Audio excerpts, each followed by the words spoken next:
Hi hello. ഇന്നത്തെ video Sunday സ്പെഷ്യലാണ് കേട്ടോ. ഇന്നത്തെ സ്പെഷ്യൽ പഴംപൊരിയാണ് കേട്ടോ. അന്ന് ഞായറാഴ്ച എല്ലാവരും ഒഴിവല്ലേ, അപ്പോൾ ഇതുണ്ടാക്കാമെന്ന് വിചാരിക്കുന്നു. അപ്പോൾ നേന്ത്രപ്പഴമൊക്കെ തൊലിയൊക്കെ കളഞ്ഞ് റെഡിയാക്കി വെച്ചിട്ടുണ്ട് കേട്ടോ. പിന്നെ അതിനാവശ്യമായിട്ടുള്ള മൈദയാണ്. മൈദ ഞാൻ ആവശ്യത്തിന് ഇതിനുള്ള എടുത്തിട്ടുണ്ട് കേട്ടോ, അത്രയും പഴം ഉണ്ടല്ലോ. അപ്പോൾ അതിലേക്ക് മൈദയും പിന്നെ ഞാൻ അതിൽ ഒരു നുള്ളു സോഡാപ്പൊടിയും പിന്നെ അതിൻ്റെ കൂടെ പഞ്ചസാര, മധുരത്തിന് ആവശ്യമുള്ള പഞ്ചസാര ഞാൻ എടുത്തിട്ടുണ്ട്.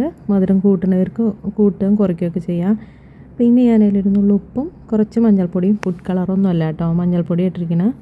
പിന്നെ അത് വെള്ളം ഒഴിച്ചിട്ട് നന്നായി മിക്സ് ചെയ്തു. പിന്നെ ഞാൻ അരിപ്പൊടി ചേർക്കാൻ വിട്ടുപോയി. ഒരു ടേബിൾ സ്പൂൺ അരിപ്പൊടിയും കൂടെ അതിൽ ചേർത്ത് കൊടുക്കുക കേട്ടോ.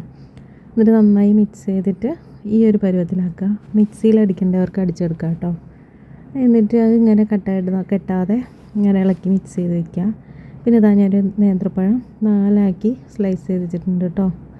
അതിൽ കൂട്ട് കുറയ്ക്കുകയൊക്കെ ചെയ്യാം കേട്ടോ വണ്ണം. പിന്നെ അതാ മാവ് മുക്കിയിട്ട് അതൊക്കെ എണ്ണയിലിട്ടു. അപ്പോൾ ഒരു സൈഡ് മൊരിഞ്ഞ് വരുമ്പോൾ തിരിച്ചെടുക്കുക കേട്ടോ. അതൊക്കെ തിരിച്ച് മറിച്ച് വിട്ടിട്ട് അതൊക്കെ മൊരിഞ്ഞ ശേഷം എല്ലാം റെഡിയാക്കി എടുക്കുക. അപ്പോൾ അത്രയേ ഉള്ളൂ, എല്ലാ പഴംപൊരിയും ഇവിടെ റെഡിയായി കേട്ടോ. അപ്പോൾ ഇനി ഞങ്ങൾ ചായൻ്റെ ഒപ്പം എല്ലാവർക്കും ഇന്നത്തെ സ്നാക്ക് ഇതാണ്. അപ്പോൾ വീഡിയോ ഇഷ്ടപ്പെട്ടാൽ ലൈക്ക് ചെയ്യുക, സബ്സ്ക്രൈബ് ചെയ്യുക, ഷെയർ ചെയ്യുക. അടുത്ത വീഡിയോയിൽ കാണാം. ഓക്കെ.